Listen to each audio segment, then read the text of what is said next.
ne am naa mbégte trop tey ànd ak préfet ak sous-préfet yi ànd ak autorités locales yi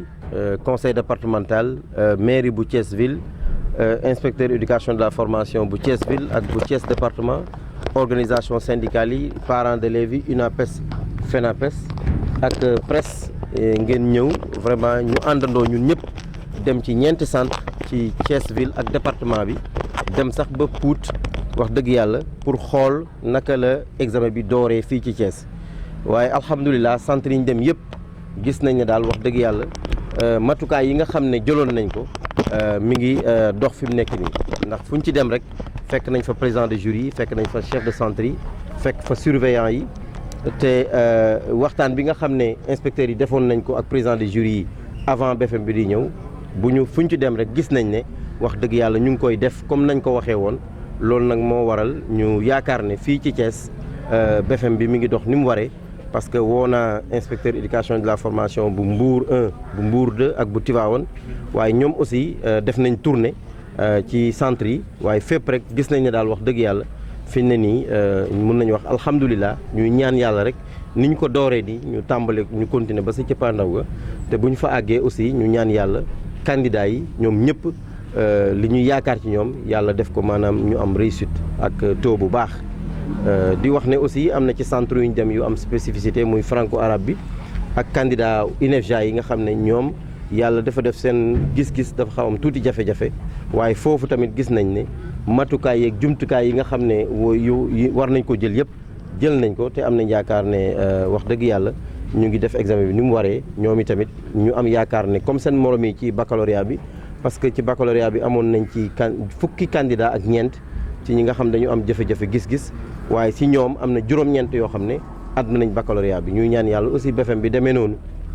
di ñaan yàlla aussi en général ni baccalauréat bi demee fii ci Thiès BFM bi demee ko noonu parce que wax naa ko léegi ci kàllaama français nee naa def nañ jéego fukki poñ ren parce que daaw ñu ngi nekkoon ci 37% ren ñu nekk ci 47% daanaka sax moyenne bi te biir loolu boo xoolee candidat libre yi nga xam ne ñun jàngaluñ leen ñu ci bëri duñ ay candidat officiel donc ma yaakaar ne même bu ñu génnee candidat officiel yi sax jéego bi dina gën a am solo loolu nag dafa am liggéey boo xam ne wax dëgg yàlla def nañ ko ci BFM bi tamit ñu yaakaar ne aussi niñ ko amee ci baccalauréat bi danañ ko amee ci BFM bi noonu te am naa yaakaar aussi CFE bi tamit dana demee noonu di gërëm ñëpp di sant ñëpp. Bonjour, c'est Tigui Dawagué, adjointe au préfet du département de Thiès. di sant ñëpp di gërëm ñëpp rek di wax ni kontaan nañ vraiment kontaan nañ ci li ñu gis parce que ñun fi ñu doon séntu waa IA waa IEF sax ñoom romb nañ fa franchement romb nañ fa donc ñu ngi leen di remercier ñoom ñëpp muy ñoom di syndicat di parents d'élèves yi surtout syndicat bi ak enseignants yi parce que ñoom aussi ñoo si jàpp lu si jàpp loolu du ñu am année boo xamante ni suñu élèves yi dinañ ci préparer bu baax donc di leen remercier bu baax di leen ñaax aussi lu ñu def tey ñu continuer noonu ba léegi ñu bañ a amati benn année bu perturbé fii ci Thiès ci Sénégal en général donc vraiment ñuy gërëm ñëpp force de sécurité aussi dañu leen fàtte parce que ñoom aussi seen taxawaay bi lu important la parce que lépp loo gis rek sécurité da cee baax di leen remercier aussi yéen ñi waa presse parce que point yu bëri yu boo gisee bac bi ça s'est bien passé BFM bi aussi liñ ci gis nii dal xel yéen la aussi liñ fi def comme recommandation rek yéen a koy vulgariser donc yéen aussi ñu leen di sant di leen gërëm. te ñëpp ren BFM bi commencé na ci jàmm ak salaam dem nañu visiter centre Pout fekk nañu président de jury bi ak secrétaire yi candidats yi yëpp ñëpp teew nañu commencé nañu première épreuve bi donc tout se passe bien au niveau Thiès département. waaw ci wàllu absent yi en tout cas président jury nee na ñëpp teew nañu am bariwul absent waaw même ñoom aussi commencé nañu ci jàmm benn absent rek la ñu am mais sinon commencé nañu ak jàmm y a pas de problème. 11 candidats. Je m'appelle Arfan Seck, je suis l'inspecteur de l'éducation et de la formation de Thiès-Ville. di gërëm ñëpp fii ci Thiès-Ville tàmbali nañ BFM bi tey ci suba ànd nañ ak kilifa yi ci wàllu commandement territorial ak kilifa académie ak partenaires yi wër nañ ay centre fi ñu dem yëpp gis nañ ne mu ngi déroulé wu normalement particularité Thiès ville mooy am nañ ay candidats franco-arabes mais am nañ également 12 candidats yi nga xamante ne ñoom ñu ngi jàngee INEFJA ñoom ay waay laago lañ seen gis dafa matul waaye comme dañu nekk ci wàllu éducation inclusive ci politiku paquet muy politiku état bi nga xam ne bàyyiwuñu kenn bépp doomu Sénégal fu mu nekk ak ci lu munti am ak ci lu munti mel dafa war a bokk ñu jox ko matuwaayam jox ko li mu yellool loolu moo waral candidat INEFJA yi ñu ngi fële di composé bu ci kanamee résultat yi buy génn ñoom li ñu war a am dinañ ko am ku ci war a admis di nga admis ñu war orienté la fi nga war a mun a dem pour wéyal sa jàng. Je voudrais donc exprimer toute ma satisfaction à l'issue de la traditionnelle tournée qu'organise le préfet du département de Thiès, accompagné de l'inspecteur d'académie que je suis, des inspecteurs de l'éducation et de la formation de Thiès ville, de Thiès département, des autorités locales, notamment le conseil départemental, la mairie de Thiès ville, des organisations syndicales, des parents d'élèves, l'UNAPES, la FENAPES,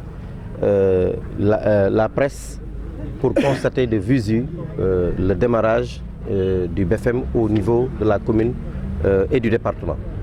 Nous avons fait 4 centres avec 2 spécificités, notamment un centre où il y a le franco-arabe et un autre centre où composent les candidats de l'INEFJA, les non-voyants.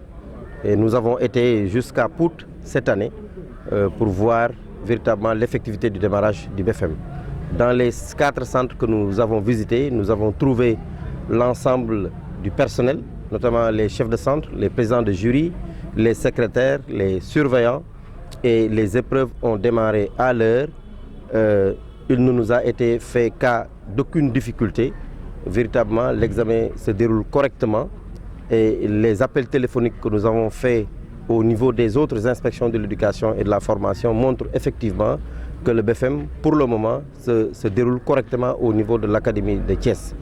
Et comme vous le savez bien, l'Académie de Thiès est une académie particulière dans la mesure où nous avons des effectifs assez importants. Et cette année, nous avons 33 919 candidats, dont 19 592 filles, ce qui fait que nous avons à ce niveau atteint la parité. Mais si nous comparons cet effectif à l'effectif de l'année dernière, vous constaterez qu'il y a une baisse de 1125 candidats. Cela s'explique par la baisse des candidats libres. Et nous avons réparti ces effectifs dans 161 centres avec 187 jurys. Donc, comme je l'ai dit, tout l'effectif est là. Les inspecteurs de l'éducation et de la formation sont à pied d'œuvre.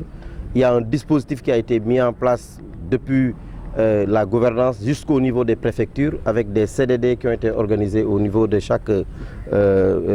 préfecture avec les inspecteurs de l'éducation et de la formation. Il y a eu également des rencontres de mise en route avec les présidents de jury hier au niveau des inspections de l'éducation et de la formation où les instructions pour la bonne marche du BFM ont été partagées avec les présidents de jury, ce qui nous donne le résultat que nous avons ce matin.